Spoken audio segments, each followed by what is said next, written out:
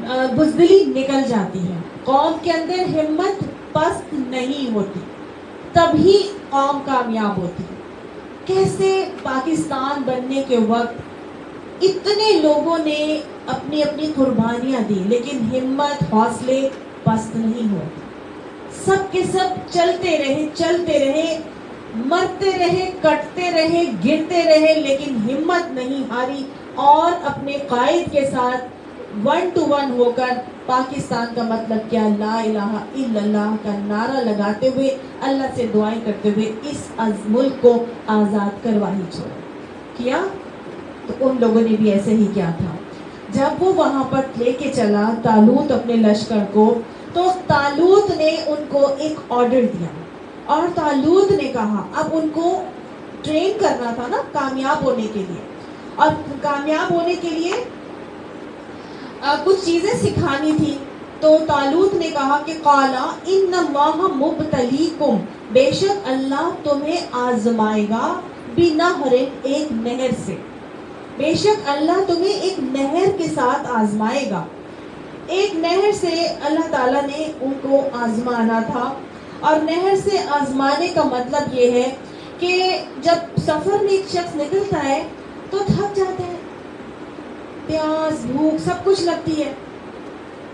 ایک لیڈر نے آرڈر دینا تھا کہ تم جیسے میں ہوں آپ کی لیڈر، اور میں کہہ دوں یہاں والے لوگ کھڑے رہیں گے اور یہاں والے لوگ بیٹھیں گے، اور یہاں والے لوگوں نے اس وقت تک نہیں کھڑے ہونا جب تک کہ میرا آرڈر نہیں آئے، یا یہاں والے لوگوں نے اس وقت تک بیٹھنا نہیں ہے جب تک کہ میرا آرڈر نہیں آئے، ہے نا۔ تو اگر تو میری بات یہ لوگ بھی مانیں گے اور یہ لوگ بھی مانیں گے، جب تک میں چاہوں گی تب تک تو مجھے سمجھ میں آتا رہے گا ہاں ابھی یہ میری اطاعت کے اوپر آ گئے ہیں۔ 2 دن گزر جائیں گے، پھر بھی یہ نہیں بیٹھیں گے، صرف اس لیے کہ ہمارے لیڈر نے ہمیں نہیں کہا بیٹھنے کے لیے، ہم نہیں بیٹھیں گے۔ تب میں ان کو آزما کے دیکھوں گی، ہاں 2 دن ہو گئے، تیسرا دن بھی ہو گیا، گرتے پڑتے بھی ہیں لیکن بیٹھنے کا نام نہیں لے رہے، تو میں نے گویا ان کو آزما لیا، ٹھیک ہے۔ تو اسی طرح کی ایک آزمائش طالوت نے بھی ان سے کی، اور یہ کہا کہ جتنا مرضی تھک جاؤ، جتنا مرضی بھوکے ہو، جتنا مرضی تمہیں پیاس لگ رہی ہو، ایک نہر آئے گی، اس نہر سے تم نے پانی نہیں پینا، جتنی مرضی تمہیں پیاس لگ رہی ہو، پانی تم نہیں پیو، ٹھیک ہے۔ پانی پینے سے منع کر دیا، نفس کو ضبط کرنے کی تربیت کی گئی، خواہش کو کنٹرول کرنے کی تربیت کی گئی، امیر کی اطاعت کرنے کی تربیت کی گئی۔ جتنا مرضی دل چاہ رہا ہوگا نہیں پینا، جتنا مرضی خواہش میں آ رہی ہوگی نہیں کرنا، گویا خواہشات نفس کو کنٹرول کیا، ضبط نفس کی تربیت کی گئی، پھر امیر کی اطاعت کی تربیت کی گئی، اور تیسری بات یہ کہ ان کو فزیکلی اسٹرانگ بنایا، جو جتنی مشکلات سے گزرتا ہے وہ اتنا اعصابی اور جسمانی طور پر مضبوط ہوتا ہے۔ اسی لیے تو صحرا میں اللہ تعالیٰ نے بنی اسرائیل کو رکھا تھا تاکہ ہارڈ شپ سے گزر کر وہ جسمانی طور پر مضبوط ہو جائیں۔ نبی صلی اللہ علیہ وسلم کو اسی لیے تو حضرت دائی حلیمہ سعدیہ کے پاس بھیجا گیا تھا گاؤں کے اندر، تاکہ وہ جسمانی طور پر مضبوط ہو جائیں۔ تو گویا بھوک پیاس انسان کو یا روزہ انسان کو کیا بناتا ہے؟ اسٹرانگ بناتا ہے، کمزور نہیں کرتا۔ تو اللہ نے ان کو اسٹرانگ بنانا تھا، تربیت کرنی تھی، اور جب تربیت کی تو انہوں نے کہا کہ فمن شرب منہ فلیس منی، بس جو اس میں سے پی لے گا اس کا میرے سے کوئی تعلق نہیں ہے۔ ومن لم یطعمہ، اور جو اس میں سے نہیں پیے کھائے گا، فإنہ منی، بس وہی مجھ سے ہوگا۔ تو گویا کیا بتا دیا گیا، نہر آئے گی اس میں سے پانی نہیں پینا، اگر پی لیا تو میرے سے کوئی تعلق نہیں ہے، اور اگر تم نے نہیں پیو گے تو بس وہی میرے ساتھ چلے گا، وہی مجھ میں سے ہوگا۔ لیکن اب اتنی بھی سختی نہیں کی، اور یہ کہہ دیا کہ الا من اقترف، مگر جو کوئی چلو پی لے، چلو بھر لے تو بھر لے، غرفتم بیدہ، ایک آدھ چلو جو ہے اپنے ہاتھ سے لے کر پینا چاہتا ہے، ہلکی سی پیاس بجھانا چاہتا ہے، ضرور بجھا لے۔ دین میں سختی زبردستی نہیں ہے، نرمی ہے، آسانی کا دین ہے، لہٰذا کرنا صرف یہ ہے کہ ٹو مچ نہیں لینا، اپنے آپ کو چوکو چوبند رکھنے کے لیے بس ہلکا پھلکا تھوڑا بہت چلو بھر پانی پینا چاہتے ہو تو پی لو. لیکن کیا ہوا؟ فَشَرِبُوا مِنْهُ، بس پی لیا ان لوگوں نے اس میں سے، إِلَّا قَلِيلًا مِنْهُمْ، سوائے چند کے، یعنی تھوڑے سے ان میں سے ایسے تھے جنہوں نے پانی نہیں پیا. باقی سب نے کیا کیا؟ غٹ غٹ غٹ کر کے پانی پیٹ بھر کے پی لیا. تو جب بہت سارے لوگ جاتے ہیں یا کسی بھی جلسے میں یا کسی بھی مجلس کے اندر بے انتہا لوگ ہوتے ہیں تو ہر کسی کا ایمان ایک جیسا نہیں ہوتا. ہر طرح کے لوگ ہر جگہ پائے جاتے ہیں. ان کو چھانٹنا پڑتا ہے، ان کو چننا پڑتا ہے. ایک پورے جلسے کے اندر، ایک پوری طاقت کے نفری کے اندر چھانٹنے کا طریقہ بتا دیا کہ جو امیر کی اطاعت کر رہا ہوگا اور جو اس کی اطاعت پر قائم ہوگا وہی امیر کا ساتھی ہوگا. ہر طرح کے لوگ جو مرضی جتنا کرنا چاہتے ہیں، باتیں تو بہت لوگ کر کے 70,000 لوگ شامل ہو گئے تھے، لیکن زیادہ تر چنے ہوئے ایمان والے نہ نکلے. آپ صلی اللہ علیہ وسلم کے ساتھ بھی تو اتنے سارے لوگ تھے، لیکن کیا سارے ایک جیسے ہو گئے؟ کیا سب کا ایک جتنا ایمان کا لیول تھا؟ نہیں تھا نا. تو ہوا کیا؟ ان کے ساتھ بھی ایسے ہوا کہ بہت کم ایسے تھے جو نبی کے ساتھی رہے، اور وہ صرف اور صرف اتنے ہی ہوئے 313 جو جنگ بدر میں نبی صلی اللہ علیہ وسلم کے ساتھی تھے. تو بتا دیا گیا کہ اگر نبی کے ساتھی جنگ بدر میں 313 بھی ہوں گے تو پریشان نہ ہوگا. اس وقت طالوت کے ساتھی بھی 70,000 نکلے تھے لیکن 313 رہ گئے تھے. تو مومنوں کو تسلی دلائی گئی، ان کی ہمت کو بندھایا گیا. اب کیا ہوا؟ اب یہ جو 313 رہ گئے تھے یہ تو تھے سر پھرے، یہ تو چنے ہوئے ایمان والے. انہوں نے تو بس اپنی نبی کی اطاعت پر ثابت قدمی سے قائم رہنا تھا. ان کو نے اپنی خواہشات نفس کو کنٹرول کر لیا تھا، ضبط نفس ان کے اندر آ گیا تھا. لہٰذا اب یہ وہ لوگ تھے جو اس کے اندر سے بھی کچھ لوگ جو ہے وہ ڈگمگانے لگ گئے، کچھ لوگ ڈاواں ڈول ہونے لگے. اب ہوا کیا؟ فَلَمَّا جَاوَزَهُ، پس جب پار کیا اس کو، کس چیز کو؟ نہر کو. وَهُوَ وَالَّذِينَ آمَنُوا مَعَهُ، اس نے اور ان لوگوں نے جو اس کے ساتھ تھے، ایمان لانے والے تھے. قالوا، تو وہ کہنے لگے، لا طاقت لنا اليوم، آج کے دن ہمارے اندر طاقت نہیں ہے، بجالوت، ساتھ جالوت کے، وجنود ہی، اور اس کے لشکر کے. یعنی جب جالوت اور اس کے لشکر سے لڑنے کی آج ہمارے اندر طاقت نہیں ہے. 70,000 میں سے 313 تو وہ رہ گئے تھے جو صرف ایمان والے تھے، باقی سارے کے سارے 70,000 کے 70,000 میں سے صرف 313 نکالے، باقی کتنے بچے؟ اتنے زیادہ لوگ کہنے لگے آگے بڑھ کر کے بس اب آج کے دن ہم طالوت اور اس کے لشکر سے لڑنے کی طاقت نہیں رکھتے. قال الذین یظنون انہم ملاقو اللہ، وہ لوگ کہنے لگے جو یہ گمان کرتے تھے کہ انہوں نے اللہ سے ملاقات کرنی ہی کرنی ہے، ان کی پوچھ ہونی ہی ہونی ہے. اللہ نے ان سے پوچھنا ہی پوچھنا ہے کہ تم میدان جنگ سے پیٹ پھیر کر کیوں بھاگے؟ یہ تو کبیرہ گناہ تھا. لہٰذا ان سب نے، جن کو پتا تھا کہ اللہ سے انہوں نے ملاقات کر کے رکھنی ہے، انہوں نے کہا کہ کم من فئۃ قلیلۃ، کتنے ہی گروہ ایسے ہوئے جو بہت تھوڑے تھے، غلبت فئۃ کثیرۃ، غلبہ پا گئے بڑے گروہ کے اوپر، باذن اللہ، اللہ کے اذن سے. واللہ مع الصابرین، اور اللہ صبر کرنے والوں کے ساتھ ہے. یعنی انہوں نے یہ کہا کہ کتنی دفعہ ایسے ہوا ہے کہ چھوٹا سا گروہ ہو اور وہ بہت بڑے گروہ کے اوپر قابض آ گیا، لیکن آتا کیسے ہے؟ اللہ کے اذن سے. اللہ کی مدد آتی ہے، مومنوں میں ایمان کی طاقت ہوتی ہے تو غلبہ آ جاتا ہے. وہ ایمان کی طاقت وہ کیسے آتی ہے؟ جب وہ امیر کی اطاعت کا جذبہ ہوتا ہے، خواہشات نفس پہ ان کو قابو ہوتا ہے، اللہ کی اطاعت اور دین کی سربلندی کا شوق ان کے دلوں میں ہوتا ہے، تو کوئی بڑے سے بڑا بھی ان کے اوپر قابو نہیں پا سکتا. چھوٹی سی طاقت اور چھوٹا سا گروہ بھی اس بڑے گروہ کے اوپر قابض ہو جاتا ہے، اور ہوتا اللہ کے اذن سے ہے. انہوں نے یعنی کہ ایک گروہ 313 میں سے وہ نکلا جنہوں نے کہا کہ کئی دفعہ ایسے ہوا ہے کہ چھوٹا سا گروہ بھی اللہ کی ایک بہت بڑے گروہ پر قابض آ جاتا ہے. واللہ مع الصابرین، اور اللہ تو صبر کرنے والوں کے ساتھ ہے. لہٰذا ہم صبر سے چلتے رہیں گے، ہم استقامت، ہم ثابت قدمی دکھائیں گے. تو ان کو یقین تھا کہ جیسے اللہ فرماتا ہے نا کہ اللہ حزب اللہ هم الغالبون، خبردار ہو جاؤ اللہ کی جماعت ہی غالب رہنے والی. تو ان کو اس بات کا یقین تھا.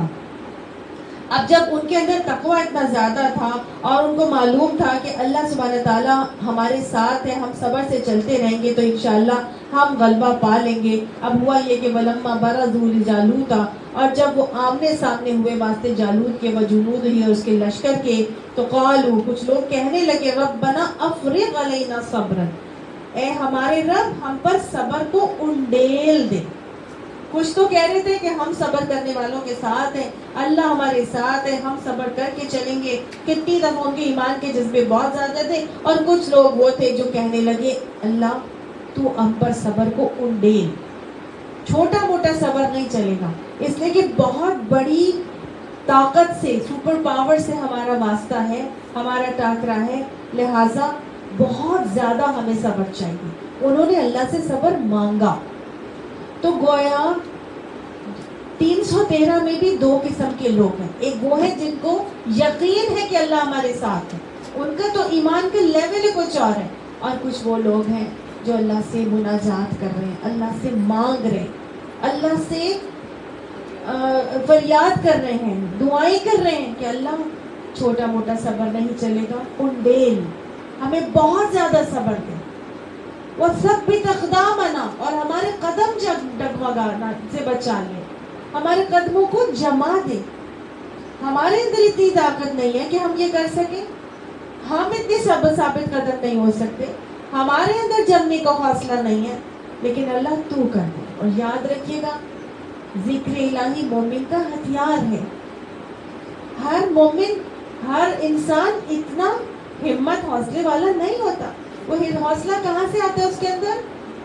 ذکر سے، اللہ سے مناجات، اللہ سے دعائیں کرنے سے. تو چنے ہوئے ایمان والوں میں بھی دو قسم کے رویے آپ کو نظر آ رہے ہیں. کبھی بھی زندگی میں کوئی مسائل، مشکلات میں گر جائیں، ذکر الہی کو پکڑ. میں اور آپ بہت کمزور ہیں، ہمارے ایمان بہت کمزور ہے. ہمارے لیے تو ہتھیار ہی ذکر الہی ہے، ہمارے لیے ہتھیار وہ دعائیں ہیں. وہ دعائیں ہمیں ان مشکلات سے نکال کے لے کے جاتی ہیں، اور وہ دعائیں ہمیں صبر اور ثابت قدمی سکھاتی ہیں. تو ہمیں کیا کرنا ہے؟ اس ذکر الہی کو پکڑ لینا ہے، اللہ سے دعائیں کرنی ہے. اور وہ دعائیں یہ بھی کر رہے ہیں کہ وَانصُرْنَا عَلَى الْقَوْمِ الْكَافِرِينَ، اور اللہ کافر قوم پر ہماری مدد فرماتے. آج میں اور آپ اگر کسی مشکل میں گرفتار ہوں، ہم نے بھی اسی دعا کو بار بار پڑھنا ہے. ایسے کفریہ عناصر یا ایسے لوگ جو ہمارے بچوں کو اپنے شکنجے میں جکڑنے کے لیے سر توڑ کوششیں کر رہے ہیں، ہمارے ملک و قوم کے بچوں کو گمراہ کرنے کے لیے سر توڑ کوشش کر رہے ہیں، مجھے اور آپ کو ثابت قدمی سے جم جانے کی، ڈٹ جانے کی بہت ضرورت ہے. اپنا پورا کا پورا کردار ان کی حفاظت کے لگانے کے لیے کی ضرورت ہے. اور اللہ تعالیٰ سے دعائیں کریں کہ اللہ تعالیٰ ہماری ان کوششوں میں ہمارا ساتھی ہو جائے، اور ان کافر قوم اور ظالم قوم کے حوالے کے اگینسٹ ہمیں اٹھ کر اور مقابلہ کر کے اور جیتنے کی توفیق نصیب فرمائے. اب جب ایسا رویہ انہوں نے دکھایا تو پھر اللہ نے کیا کیا؟ فَهَزَمُوهُمْ بِإِذْنِ اللَّهِ، اللہ کے اذن سے انہیں شکست دے دی. صرف یہ رویہ اپنایا تھا انہوں نے، ہتھیار ان کا ذکر الہی تھا، کچھ بھی نہیں تھا ان کے پاس. اللہ کا اذن آیا اور انہوں نے اتنی بڑی سپر پاور طالوت کے آگے ان کو شکست دے دی. اور ہوا یہ کہ قتل داود جالوتا، داود علیہ السلام نے جالوت کو ہی قتل کر دیا. جالوت وہ سپر پاور تھی جس سے وہ لڑنے آئے تھے طالوت کے ساتھ مل کر. اب یہ جو جالوت ہے اس کو قتل کیسے کیا گیا؟ نہ تیر چلا، نہ تلوار، نہ ہی کوئی اسلحہ، نہ ہتھیار. ہوا یہ کہ جب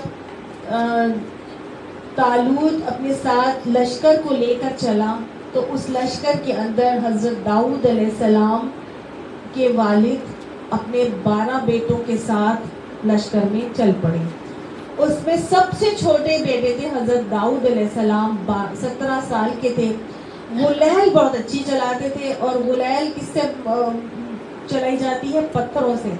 اور یہ بہت ہی وہ تھے، جسمانی طور پر بہت مضبوط تھے. یہ اتنے زیادہ بہادر اور جری تھے کہ جو بڑے بڑے شیرخوار تو نہیں کہتے، خونخوار جانور جو درندے ہوتے ہیں نا، جیسے کہ شیر، اس کے جبڑے کے اوپر اپنا پیر رکھ کے ایک ہاتھ سے اس کا جبڑا اوپر والا کھینچ کر 2 حصوں میں تقسیم کر دیا کرتے تھے. اتنی طاقت اور قوت تھی ان کے اندر. غلیل چلاتے تھے تو چلتے چلتے ان کو ایسی پتھر ملے، تو پتھروں نے ایسی روایات سے پتہ چلتا ہے کہ پتھروں نے بولا کہ مجھے اپنے اٹھا کے اپنے پاس رکھ لو. تو حضرت داؤد علیہ السلام نے ان پتھروں کو اٹھایا ایک مٹھی بھر کے اور اپنی جیب میں رکھ لیا. چلتے تھے، چلتے چلتے وہاں پہنچ گئے.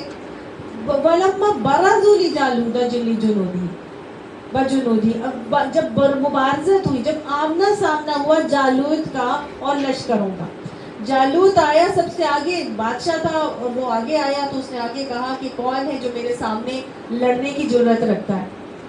تو اب حضرت داؤد علیہ السلام آگے بڑھے. 17 ایئرس کا ایک لڑکا وہ آگے بڑھ رہا ہے اور آگے کہتا ہے کہ میں اس سے لڑوں گا اور کوئی بھی آگے نہ آنے پائے. اور وہ ایک غلیل نکالتے ہیں، پتھر اس میں لگاتے ہیں. آگے جالوت کھڑا ہوا ہے اور اس نے پورے کے پورے جسم کو زرہ سے کور کر کے رکھا ہوا تھا. صرف اس کی ایک آنکھ جو ہے وہ نظر آ رہی تھی بس، باقی پوری باڈی اس کی زرہ سے کورڈ تھی. حضرت داؤد علیہ السلام نے ایک غلیل کا نشانہ لگایا، طالوت کے جالوت کی آنکھ سے کے اندر گیا اور گدی سے نکل کے پار ہو گیا. ایسا پتھر پھینکا ہوا، اتنا فورسفلی وہ پتھر گیا کہ آنکھ سے انٹر ہو کے گدی سے نکل گیا. گدی کون سی جگہ ہوتی ہے؟ گردن کا پچھلا حصہ، جہاں پر ہمارا ریسپریٹری سینٹر ہوتا ہے. ریسپریٹری سینٹر پہ لگا اور پتھر نکل گیا. وہ 1 سیکنڈ میں لگا کہ جالوت جو ہے وہ ڈھیر ہو گیا. اور جب سردار گر جاتا ہے تو ساری قوم جو ہے وہ نیست و نابود ہو جاتی ہے. پینک ہو گئی کہ ہمارا تو سردار ہی گر گیا، اب ہم کس کے لیے لڑیں؟ تو نہ تیر چلا، نہ تلوار، نہ اسلحہ، نہ ہتھیار. اللہ نے فتح پلیٹ میں رکھ کے دے دی. کس کو دے دی؟ جس کا ایمان تھا. ایمان کی طاقت سینوں میں ہے ہمارے. آسان نہیں نام و نشان مٹانا ہمارا. جب ایمان کی طاقت ہوتی ہے تو کوئی نفری یا تعداد پھر نہیں ضروری ہوتی، صرف ایمان ضروری ہوتا ہے. امیر کی اطاعت کا جذبہ ہو، خواہشات پر کنٹرول ہو، جسمانی طور پر اور اعصابی طور پر مضبوط ہو، اور ایمان کی طاقت دلوں میں ہو، اور اللہ کے دین کے غلبے کا شوق ہو، تو پھر کوئی بال بھی بیکا نہیں کر سکتا. پھر اللہ اپنا عزت ایسے ہی لے کے آتا ہے کہ مومن اپنے آپ کا اپنے اس میں ارادوں میں کامیاب ہو جاتے ہیں. یہی ایک واقعہ سورہ بقرہ میں اللہ نے سنا دیا جنگ بدر سے پہلے، اور یہی ایک واقعہ ہر جنگ کا لب لباب رہا.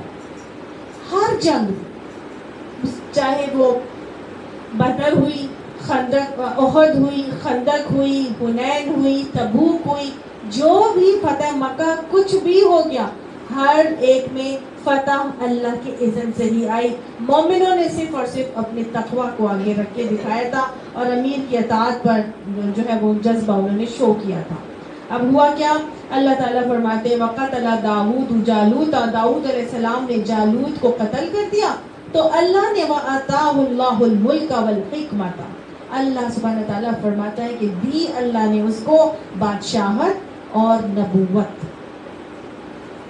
وَعَلَّمَهُ مِمَّا يَشَاءُ. اور سکھایا اس کو اس میں سے جو وہ چاہتا. اللہ نے حضرت داؤد علیہ السلام کو فرمایا کہ اللہ نے پھر اس داؤد علیہ السلام کو بادشاہت بھی دی اور پھر ان کو نبوت بھی دی. یہ پہلے نبی ہوئے جن کو بادشاہت بھی دی گئی اور نبوت بھی دی گئی. اس سے پہلے نبی کو بادشاہ نہیں بنایا گیا تھا. حضرت سلیمان تو داؤد کے بیٹے تھے. صحیح, حضرت سلیمان داؤد علیہ السلام کے بیٹے تھے. تو صرف 2 نبیوں کو بادشاہت بھی دی گئی اور نبوت بھی دی گئی. کیسے بنی؟ داؤد علیہ السلام تو بچے تھے, ابھی 17 سال کے. ہوا یہ کہ جب یہ فتح یاب ہو گئے تو طالوت بڑا خوش ہوا. بادشاہ کا جو مقرر کیا گیا تھا, طالوت نے خوش ہو کر حضرت داؤد علیہ السلام سے کہ یہ تو بہت بہادر اور نڈر ہے, اس اپنی بیٹی کے ساتھ حضرت داؤد علیہ السلام کا نکاح کر دیا, شادی کر دی. تو بادشاہ نے جب اپنے بیٹی سے داؤد علیہ السلام کی شادی کی تو اس طرح حضرت داؤد علیہ السلام کو بادشاہت ملی. اور پھر جب بادشاہت ملی تو اللہ تعالیٰ نے ان کو نبوت پہ سرفراز کیا. بعد میں وہ نبی بنے تھے. اور جب نبوت پہ سرفراز کیا اس کے بعد اللہ فرماتے ہیں وَعَلَّمَهُ, اور اس کو سکھایا مما یشاء, جو بھی اس میں سے جو وہ چاہتا تھا. اللہ نے ان کو بہت خوبصورت آواز دی تھی, لحن داؤدی کہا جاتا ہے. اور پھر اللہ نے ان کو زبور دی. وَآتَيْنَا دَاوُودَ الزَّبُورَ, اللہ نے داؤد علیہ السلام کو زبور دی. اور اس زبور کے اندر وہ حمدیہ ترانے تھے کہ اللہ کی خوبصورتی اور حمد کے لیے جو ہے وہ گایا کرتے تھے اپنی خوبصورت آواز میں. ساتھ ساتھ اللہ تعالیٰ نے ان کے ہاتھوں پر لوہے کو نرم کیا. اللہ نے ان کو سکھایا کہ اس لوہے کو نرم کرنے کے بعد اس سے کیا کیا کام لینے. تو انہوں نے اس لوہے کو نرم کر کے زرہیں بنانا شروع کی. زرہیں بنانے کا فن اللہ نے حضرت داؤد علیہ السلام کو سکھایا.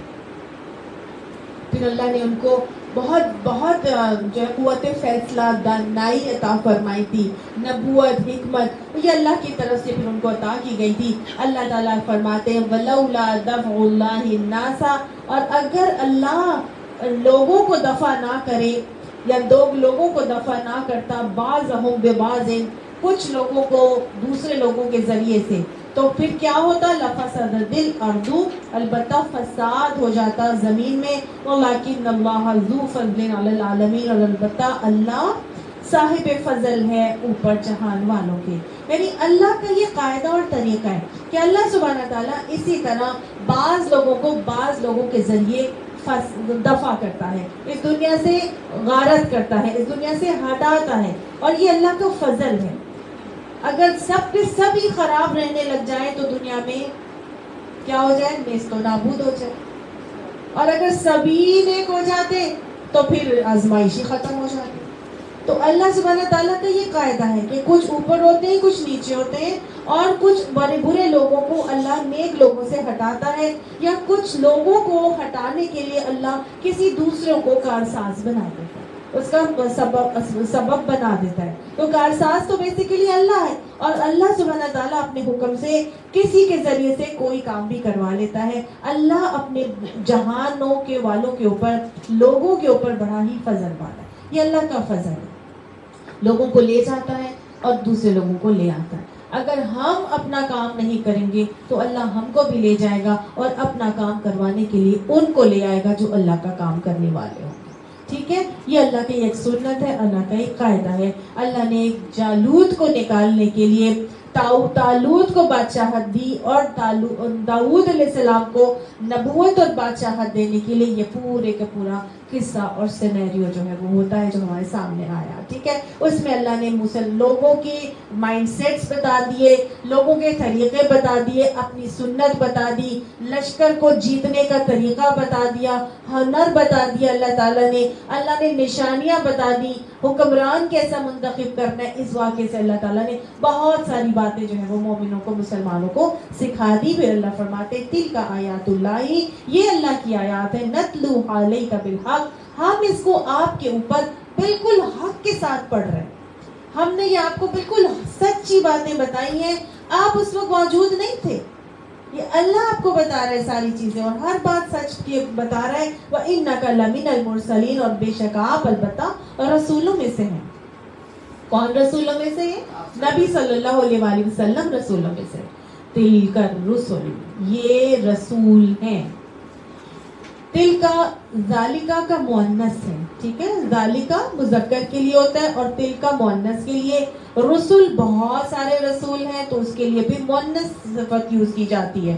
تو اللہ تعالیٰ فرما رہے ہیں کہ یہ بہت سارے رسول جو گزر چکے ہیں، یہ بھی بہت سارے رسول ہیں جو گزرے اور آپ بھی ایک رسول ہی ہیں انہی رسولوں میں سے. فضلنا بعضهم على بعض، فضیلت دی ہم نے بعض کو ان میں سے اوپر بعض کے. بہت سارے رسول ہیں جن میں سے بعض کو بعض پر ہم نے فضیلت دی. فضیلت کس کو کہتے ہیں؟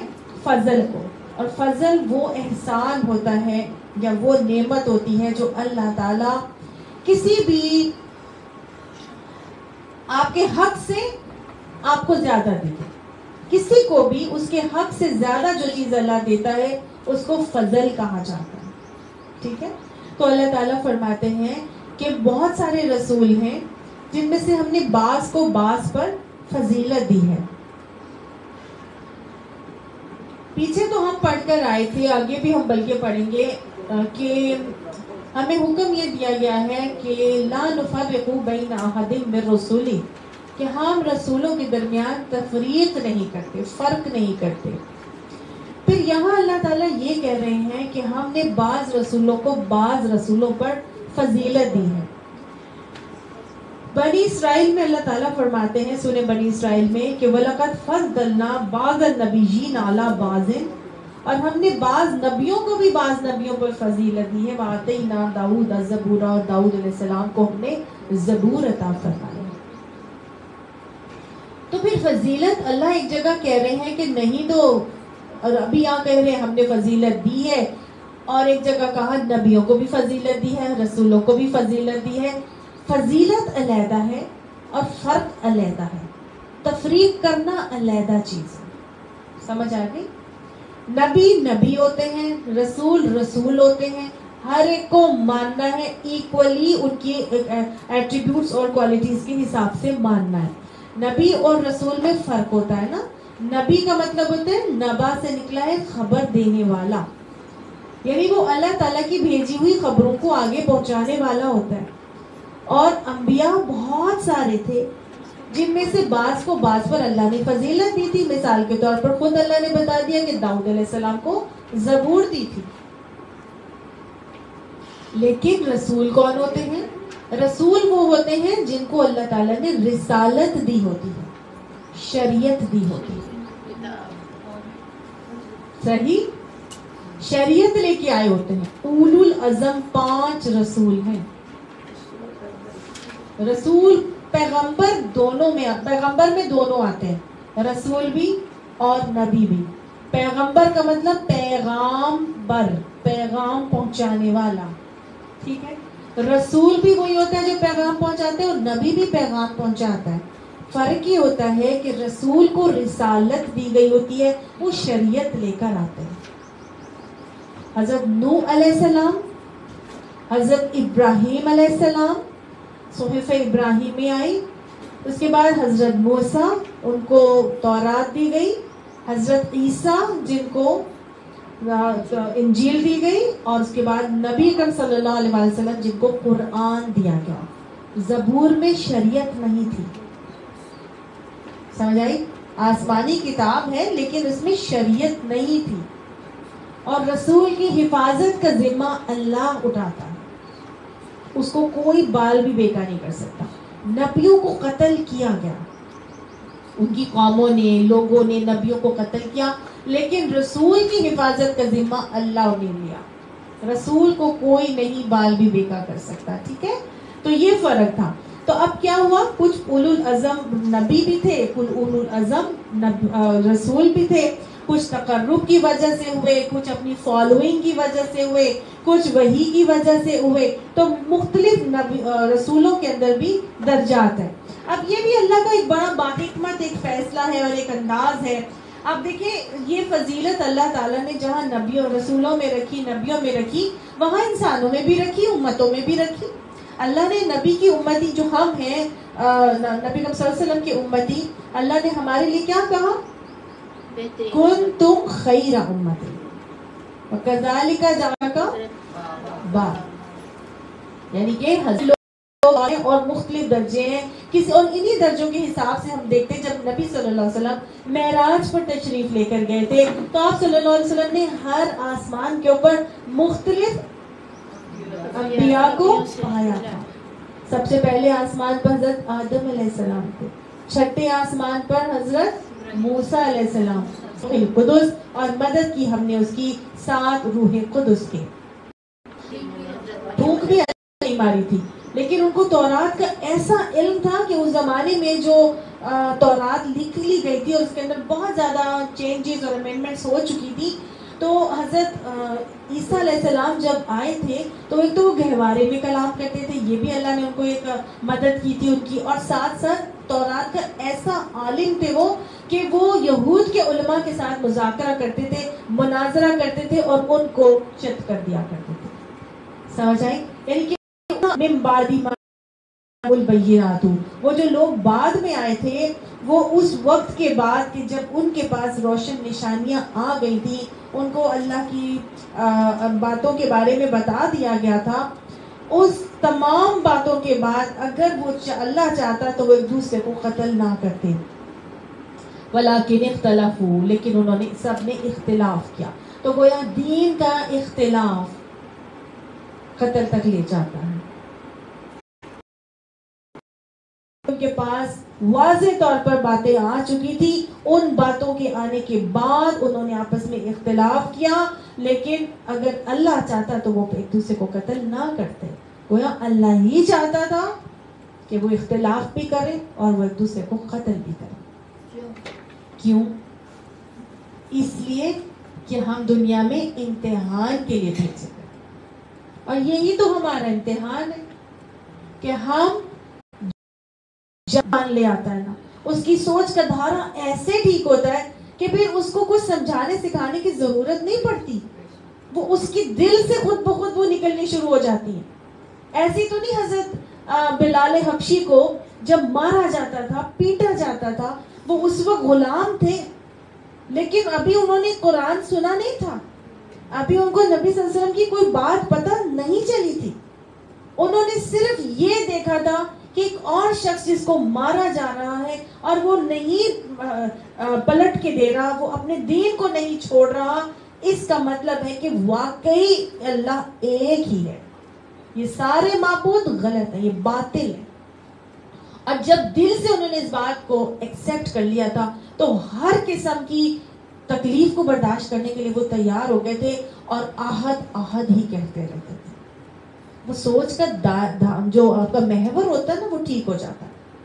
وہ آپ کی ایسی اللہ تعالیٰ انسان کو شرع صدر فرماتا ہے کہ ہر چیز عیاں ہو جاتی ہے، پھر اس کے لیے علم آئے نہ آئے برابر، اس کو ساری چیزیں صحیح سمجھ میں آنا شروع ہو جاتی ہے، کیونکہ اللہ نے انسان کو فطرت پر بنایا ہے، اور ہماری فطرت یہ ہے کہ الستُ بربکم قالوا بلا شہدنا، کیا میں تمہارا رب نہیں ہوں؟ ہم سب یہ فطرت میں اللہ سے وعدہ کر کے آئے کہ اللہ تو ہمارا رب ہے، ہم اس کی گواہی دیتے ہیں.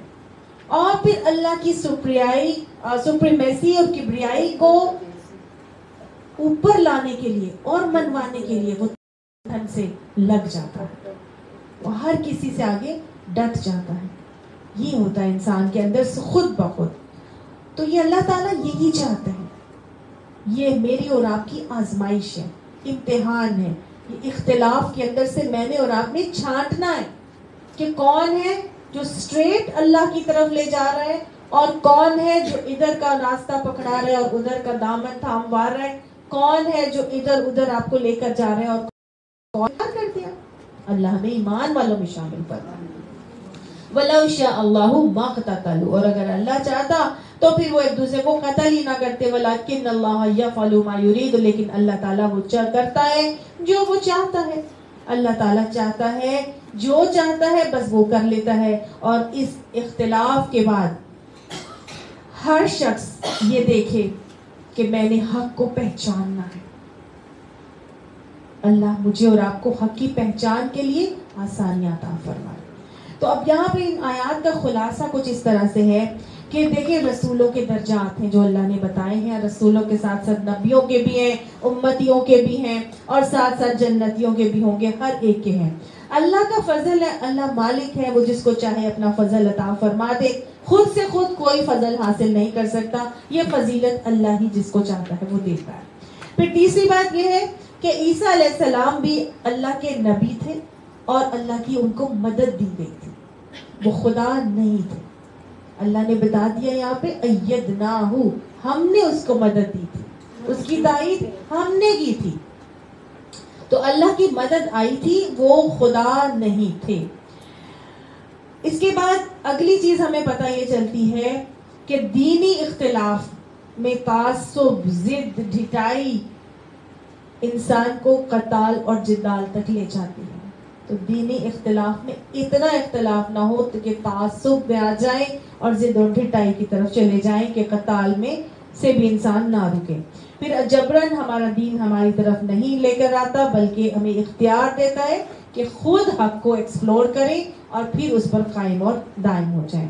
جو مان لیں گے ان کے درجات اللہ تعالیٰ بلند کر دیں گے، اور نہیں ماننے والوں کو اللہ تعالیٰ پستی سے دوچار کریں گے۔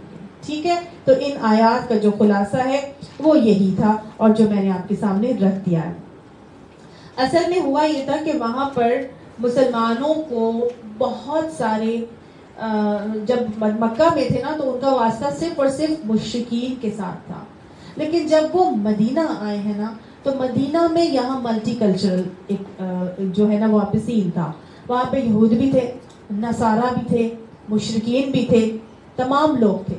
تو اللہ نے گویا ہر ایک کے کانسیپٹ اور عقیدے کے بارے میں یہاں پر بتایا ہے اور انسان کو خود ایکسپلور کرنے کی طرف ابھارا ہے۔ یا ایھا الذین آمنوا، اب اے لوگوں جو ایمان لائے ہو، انفقوا، خرچ کرو۔ اب ایک اور حکم دیا جا رہا ہے ان کو، مسلمانوں کو، ایمان لانے والوں کو خرچ کرنے کی طرف راغب کیا جا رہا ہے اور ان کو موٹیویٹ کیا جا رہا ہے کہ وہ خرچ کریں۔ کیا خرچ کریں؟ مما رزقناکم، اس میں سے جو ہم نے ان کو رزق دیا ہے۔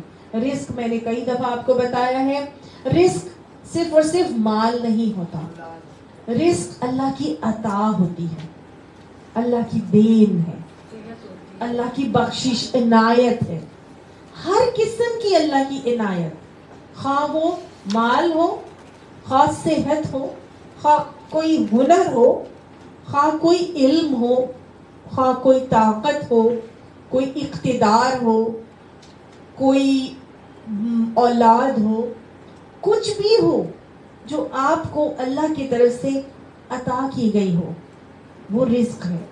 اللہ نے کہا انفقو، خرچ کر دو۔ انفقو کا روٹ ورڈ نفقہ ہے، اور نفق سرنگ کو کہتے ہیں۔ سرنگ کیسی ہوتی ہے؟ ٹنل، کہ ایک طرف بھی کھلی ہوئی ہوتی ہے اور دوسری طرف بھی کھلی ہوئی ہوتی ہے، ایک طرف سے آتا جا رہا ہے اور دوسری طرف سے نکالتے جاؤ۔ جو اللہ فرما رہے رزقناکم، ہم نے تم کو دیا ہے۔ یہ جو ساری کی ساری تمہارے پاس عنایتیں، عطائیں، بخششیں، نعمتیں ہیں، جس کی بھرمار ہے تمہارے اوپر، وَإِن تَعُدُّوا نِعْمَتَ اللَّهِ لَا تُحْصُوهَا، تم اللہ کی نعمتوں کو شمار کرنا چاہو تم شمار نہیں کر سکتے۔ کس نے دی ہیں؟ رزقناکم، ہم نے تمہیں دی ہیں، یعنی اللہ تعالیٰ فرما رہے یہ ہم نے تمہیں دی ہیں۔ تو جو چیز ہمارے پاس ہے وہ پھر کس کی ہے؟ ہماری ہے؟ اللہ کی ہے۔ تو جس کی چیز ہے وہ کہہ رہا ہے یہ میں نے تمہیں دی ہے، تم یہ خرچ کر دو، تم یہ دے دو، نکال دو۔ ایک طرف سے تمہارے پاس آ رہی ہے، دوسری طرف سے نکالتے جاؤ سرنگ کی طرح۔ اسی لیے خرچ کرنا اسی کو کہتے ہیں کہ آتا جائے ایک طرف سے اور دوسری طرف سے ہم نکالتے چلے جائیں۔ تو اللہ تعالیٰ فرما رہا ہے یہ جو میں نے تمہیں عطا فرمایا ہے یہ سب تم دے دو۔ جس کی چیز ہوتی ہے پھر اسی کو دی جاتی ہے، اسی کی مرضی سے خرچ کی جاتی ہے، اسی کو خوش کرنے کے لیے خرچ کی جاتی ہے، اسی کے مطابق خرچ کی جاتی ہے جس کی چیز ہوتی ہے۔ میں آپ کو ایک پین دوں گی اور میں کہوں گی کہ آپ نے یہ لکھنا ہے اور کرنا ہے، تو آپ اس پین سے کوئی غلط کام نہیں کریں گے اور اس پین کو کسی غلط جگہ پہ نہیں لکھیں گے کہ وہ پین خراب ہو جائے۔ آپ اس پین سے اسی جگہ لکھیں گے کہ وہ پین اپنا مقصد پورا کرے اور پھر آپ وہ پین مجھے واپس کریں گے، ہے نا؟ تو وہ جو چیز ہے جس کی ہے، اگر آپ اس پین کو اس بندے کے جس کا وہ پین ہے اس کی تعریفی الفاظ میں لکھ دیں گے تو وہ اور زیادہ خوش ہو جائے گا کہ دیکھو اس نے یہ چیز میرے ہی ستائش میں لکھ دی.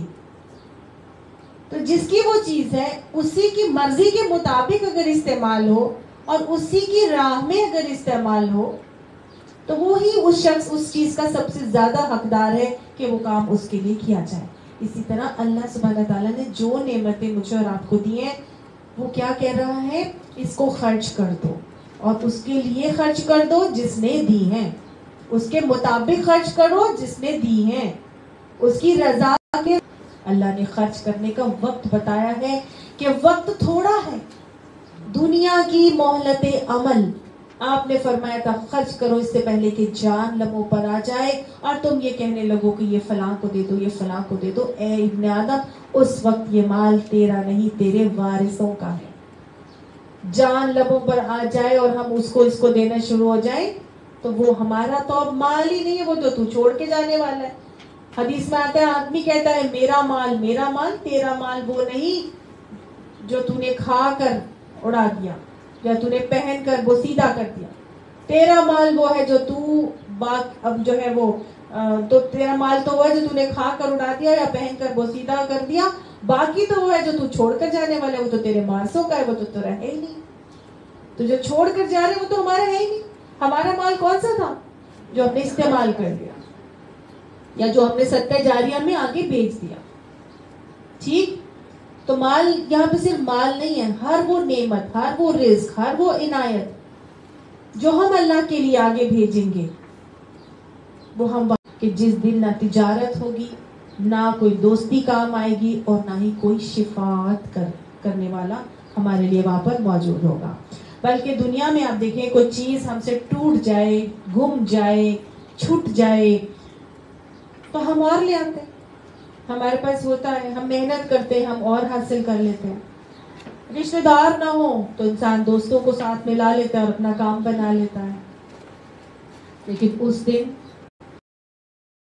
اس کو یہ نہیں کہتا تھا کہ ہاں چلو یہ بھی کرتے ہیں، یہ بھی، تم تو بالکل اچھی ہو، تم تو بہت اچھی ہو، چاہے وہ منہ پھٹ ہو، زبان دراز ہو، جیسی مرضی بدتمیز ہو، گناہ گار ہو، وہ اس کے ساتھ بٹرنگ کر کے اس کا ساتھی نہیں بنتا تھا، بلکہ اس کے لیے کیا تھا؟ آئینہ تھا. یہ دوست، متقی دوست اس دن کام آئے گا. لیکن اللہ نے فرمایا سارے وقت کو، صلاحیتوں کو، مال کو، اولاد کو، جو عنایتیں، جو تمہارے پاس ہنر، علم ہے، اس سب کو خرچ کر دو آج دنیا کے اندر. کیونکہ یہ جو دوستوں کی یاری کے چکر میں تم آگے اپنے وقت کو ضائع کرتے ہو، اپنے اوقات کو ضائع کرتے ہو، اپنی صلاحیتوں کو ضائع کرتے ہو، اپنے دوستوں کے اندر اٹھنے بیٹھنے کے لیے اپنے آپ کو اپ گریڈ کرنے کی کوشش، کے لیول تک لانے کی کوشش کرنے میں کہ جدوجہد اور جستجو میں تم اپنے نیکی اور گناہ کے عدل بدل ہو سکیں گے. اور دنیا جہان کی نعمتیں ہمارے پاس بھی ہوں گی، مال ہوگا، ہم دینا چاہیں گے، ہم نہیں دے سکیں گے. تو اللہ نے فرمایا آج دے دو، آج دنیا میں دے دو اللہ کے ہاں.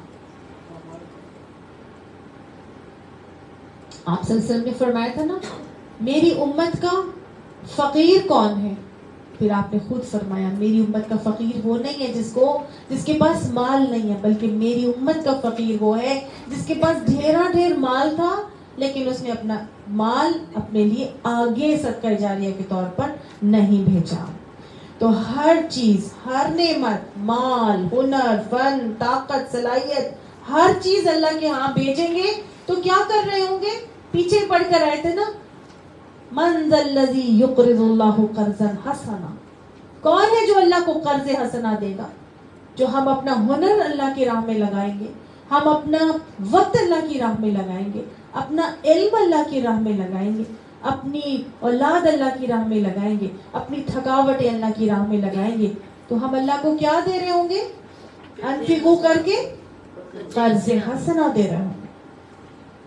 اور اللہ فرمائے گا فَيُضَاعِفَهُ لَهُ أَضْعَافًا كَثِيرًا. پر وہ زیادہ کر دے گا واسطے اس کے بہت زیادہ بڑھا چڑھا کر. تو آج خرچ کریں گے تو بڑھا چڑھا کر ہمیں ملے گا. کم سے کم تو 10 گنا، زیادہ سے زیادہ تو پھر حد ہی کوئی نہیں. 700 گنا کا وعدہ اللہ تعالیٰ نے آگے ہی چند آیات میں بتا دیا. پیچھے ہم نے کل پچھلی کلاس میں بھی پڑھا تھا. تو گویا یہ اللہ کی راہ میں خرچ کرنے کے لیے آج ہی وقت ہے. مہلت عمل آج ہی ہے، آج ہی ہم نے کرنا ہے، کیونکہ یہ آج کے دیے ہوئے صدقات جو اللہ کی راہ میں جائیں گے وہ قیامت کے دن ہمارے لیے حشر کے دن سایہ کا سبب بنیں گے، اللہ کے غضب کو ٹھنڈا کرنے کا سبب بنیں گے، جہنم کی آگ سے بچانے کا سبب اور وسیلہ بنیں گے. اور دنیا میں تو بیماریاں، تکلیفیں، بلائیں، مصیبتیں، نظر بد، حاسد، ان سب سے بچنے کا ذریعہ بنے گا. تو آج خرچ کر دو، تمہاری دنیا بھی سنور جائے گی، تمہاری آخرت بھی سنور جائے گی. اللہ نے مجھے اور آپ کو یہاں پر بتایا کہ تم کیا کرو. آج اپنے اس مہلت عمل میں اللہ کی راہ میں خرچ کرو. آپ نے فرمایا تھا نبی صلی اللہ علیہ وسلم نے کہ خرچ کرو اس سے پہلے کہ جان لبوں پر آ جائے. جان لبوں پہ آنے سے پہلے مجھے اور آپ کو خرچ کرنا ہے. خرچ کرنے کے حوالے سے صحابہ کرام کو یقین تھا. رابعہ بصری کی مثال تو میں نے آپ کو سنائی ہی تھی کہ ان کو 10 گنا کا یقین تھا. باقی صحابہ کرام کو بھی 700 گنا کا یقین تھا. حضرت عثمان غنی کا واقعہ آتا ہے. ایک مرتبہ مدینہ کے اندر ایک قافلہ آیا اور اس قافلے کے آنے کی وجہ سے مدینہ کی زمین ہلنے لگی.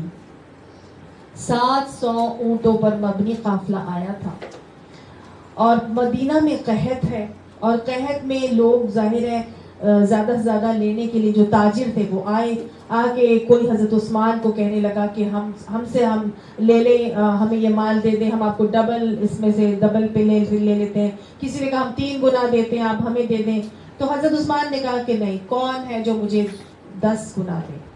تو سب نے کہا 10 گنا ہم کیسے آپ کو دے سکتے ہیں، 10 گنا پہ نہیں ہم کچھ خرید سکتے. جسے تاجر آ گئے نا کہ آپ ہمیں یہ اتنے کا دے دیں، ہم آگے بیچ دیں گے. اگر وہ 10 گنا پہ خریدیں گے تو آگے کتنے کا بیچیں گے؟ خریدے گا کون ان سے؟ تو انہوں نے کہا نہیں، کون ہے جو مجھے 10 گنا دے؟ 10 گنا کوئی بھی آگے نہ آیا. وہ کہتے ہیں ہم 2 سے 3 گنا تو دے دیں گے آپ کو، لیکن 10 گنا تو ہم نہیں دے سکتے. تو وہ کہنے لگے جاؤ جا کے مدینہ کے سارے غریبوں میں تقسیم کر دو. تو وہاں جتنے تاجر تھے وہ حیران ہو گئے، کہنے لگے عثمان ہم آپ کو 3 گنا دے رہے تھے، ہم آپ کو 2 گنا دے رہے تھے، یہ کیا ہوا کہ آپ نے تو جا کے سارے قافلے کو فری میں ہی جو ہے وہ تقسیم کروا دیا. تو آگے سے حضرت عثمان نے کہا تاجر ہوں، گھاٹے کا سودا نہیں کرتا. کم سے کم 700 گنا پر میں نے اللہ تعالیٰ سے اس کا سودا کیا. کوئی ہے دنیا کا بینک جو ہمیں 700 گنا کا یقین دلاتا ہو؟ آج دنیا میں کوئی چیز اللہ کی راہ میں خرچ کریں گے، رزق پھر سوچ لیجئے کیا کیا ہے. اس رزق کو اللہ کی راہ میں لگائیں گے تو کتنا بڑھا کے اللہ تعالیٰ ہمیں دے گا. ہم سمجھتے ہیں کہ گم گیا، غائب ہو گیا، میرا وقت برباد ہو گیا، ٹائم ضائع ہو گیا. نہیں، کچھ بھی ضائع نہیں ہوگا. نیتوں پر اعمال کا دار و مدار ہے. نیت اچھی ہوگی کہ اللہ کی راہ کے لیے لگا رہے تو اللہ نے بڑھا چڑھا کے واپس پلٹانا ہی پلٹانا ہے، دنیا میں بھی اور آخرت میں بھی. یہ وہ آخرت انویسٹمنٹ بینک ہے جس میں مجھے اور آپ کو جمع ڈپازٹ کروانے کی توفیق عطا فرمائے. ابو درداء کو یقین تھا جب یہ آیت آئی تھی نا من ذا الذی یقرض اللہ قرضا حسنا فیضاعفہ لہ اضعافا کثیرا، تو حضرت ابو درداء وہ آئے آپ صلی اللہ علیہ وسلم کو پوچھنے لگے یا رسول اللہ تعالیٰ ہم سے قرض مانگتا ہے، اللہ ہم سے قرض مانگتا ہے؟ تو نبی صلی اللہ علیہ وسلم نے فرمایا کہ ہاں، اللہ تم سے قرض مانگتا ہے اور اس کے بدلے میں تمہیں جنت دینا چاہتا ہے. سارے کا سارا دے دو، مما کا مطلب اس میں سے دے دو. تو انہوں نے پھر کہا اچھا ٹھیک ہے یا رسول اللہ صلی اللہ علیہ وسلم، ان میں سے بہتر باغ جو ہے نا وہ میں اللہ کی راہ میں دے رہا ہوں. سبحان اللہ. اور وہ باغ تھا جس میں سے نہر بھی بہتی تھی، جس میں کھجور کے باغات کے اطراف میں انگوروں کی بیل چڑھی ہوئی تھی. بہت خوبصورت وہ باغ تھا. اور انہوں نے کہا یہ بہتر باغ میں اللہ کی راہ میں دے رہا ہوں. اللہ کے نبی نے قبول کر لیا. وہ گئے اب کوئی آفٹر تھاٹس نہیں آ رہی ہے کہ ہائے یہ کیا میں نے جذبات میں آ کے ایسے کر دیا. سیدھا گئے جا کے اب اللہ کی راہ میں دے دیا نا, اب باغ کے اندر بھی نہیں گھسے. اس باغ میں گھر بھی تھا ان کا, بیگم بھی وہاں موجود تھی. باہر سے یہ آواز لگا رہے اور کہہ رہے ام داہدہ باہر آ جاؤ, یہ باغ میں نے اب اللہ کی راہ میں قرض دے دیا. سبحان اللہ. اور بیگم بھی دین کی مددگار ازواج, اللہ ہمیں بھی ایسی ہی بیویاں بنا دے. وہ کہتی ہے بہت اچھا سودا کیا ابو یحییٰ, بہت ہی اچھا سودا کیا. اور سب بچوں کو اٹھا کے اپنے وہاں سے سب باغ کے اندر سے باہر آ جاتے ہیں. اللہ ہمیں بھی ایسے ہی زہد عطا فرمائے, اللہ کی راہ میں بڑھ بڑھ کے خرچے کرنے کی توفیق عطا فرمائے. وآخر دعوانا الحمد للہ رب العالمین. صدق اللہ العظیم. آمین ثم آمین. سبحانك اللهم وبحمدك نشهد ان لا اله الا انت نستغفرك ونتوب اليك. سبحان ربك رب العزة عما يصفون وسلام على المرسلين والحمد لله رب العالمين. ربنا هب لنا من ازواجنا وذرياتنا قرة اعين واجعلنا للمتقين اماما. ربي اعوذ بك من همزات الشياطين واعوذ بك ربي ان يحضرون. ربي اوزعني ان اشكر نعمتك التي انعمت علي وعلى والدي وأن أعمل صالحا ترضاه وأصلح لي في ذريتي وأصلح لي في ذريتي وأصلح لي في ذريتي إني تبت إليك وإني من المسلمين وأدخلنا برحمتك في عبادك الصالحين. رب اجعل هذا البلد آمنا, رب اجعل هذا البلد آمنا, رب اجعل هذا البلد آمنا. اللهم إنا نسألك الهدى والتقى والعفاف والغنى يا رحيم يا ذو الجلال والإكرام. ربنا هب لنا من أزواجنا وذرياتنا قرة أعين واجعلنا للمتقين إماما. یا رحیم, جو پڑھا ہے اللہ اس کو ہمارے دلوں میں اتار دیجیے. اللہ سبحانہ تعالیٰ کوئی غلطی کمی کوتاہی ہوگی اپنی دست قدرت سے معاف فرما دیجیے. آنے والوں کا آنا بیٹھنا سننا سنانا قبول فرما لیجیے. اللہ سبحانہ تعالیٰ آنے والوں کی تمام جائز خواہشات اور مرادیں پوری فرما لیجیے. اللہ کوئی کمی کوئی بیماری ہو تو اللہ اس کا شائبہ بھی نہ رہنے پائے. اللہ ہر موذی مرض اور ایسی بیماری سے بچا کے رکھنا کہ آپ کے معذور ہو جائیں. اللہ ہر معذوری سے محفوظ فرمانا اور چلتے پھرتے ہم اس دنیا سے لے کر جانا. اللهم اجرنا من النار. اللهم انا نسألك الجنة الفردوس وما قرب اليها من قول او عمل. یا رحیم, جو نبی اکرم صلی اللہ علیہ وآلہ وسلم اور انبیاء اور رسولوں اور صدیقین اور شہداء نے مانگا, اللہ ہم تمام انہی چیزوں کا آپ سے سوال کرتے ہیں اور جن سے انہیں نے پناہ مانگی, اللہ ہم ان تمام شرور سے آپ کی پناہ چاہتے ہیں. اللہ ہمیں شیطان کے وسوسوں اور حملوں میں پھنسنے سے محفوظ فرما لیجیے. اللہ ہماری اولادوں کو دین کا علم بردار اسلام کا سورج بنائیے. اللہ ان کو مسجدوں کو آباد کرنے والا بنائیے. اللہ ہمیں ہماری اولادوں کو دونوں کو تمام لوگوں کو نمازوں کی حفاظت کی توفیق عطا فرما کے نمازوں میں خوش و خضوع پیدا کر کے اللہ ان کو قائم کرنے والا بنا لیجیے. اللہ سبحانہ تعالیٰ ہماری نمازوں کو ضائع ہونے سے اور ہماری اولادوں کو بھی نمازوں کو ضائع کرنے سے محفوظ فرما لیجیے. اللہ ان کو اپنی نگاہوں اور اپنی شرمگاہوں کی حفاظت کی توفیق عطا فرما. اللہ ان کو دنیا اور آخرت کی بہترین کامیابیاں اور کامرانیاں عطا فرما. اللہ جو بچے محنت کر رہے ہیں اللہ ان کی محنتوں میں ان کو بہترین صلے عطا فرما. اللہ ان کو خوش کر دے. اللہ جتنی محنت بچوں نے کی اللہ ان کو بہترین محنت کی بہترین کامیابیاں دنیا اور آخرت کی کامیابیوں کی صورت میں انہیں عطا فرما. یا رحیم, اللہ بچوں نے امتحانات دیے ہیں اللہ ان کو بہترین کامیابیاں عطا فرما. اللہ ہماری جو بہنیں بیمار ہیں ہماری کلاس میں آنے والیاں ہیں اللہ ان کو بہترین صحت کاملہ عاجلہ نصیب فرما. اللہ سبحانہ تعالیٰ شاہین باجی کو بھی بہترین صحت کاملہ عاجلہ نصیب فرما. اللہ جنہوں نے حج کیا ہے ان حاجیوں کی تمام عبادات دعائیں قبول فرما.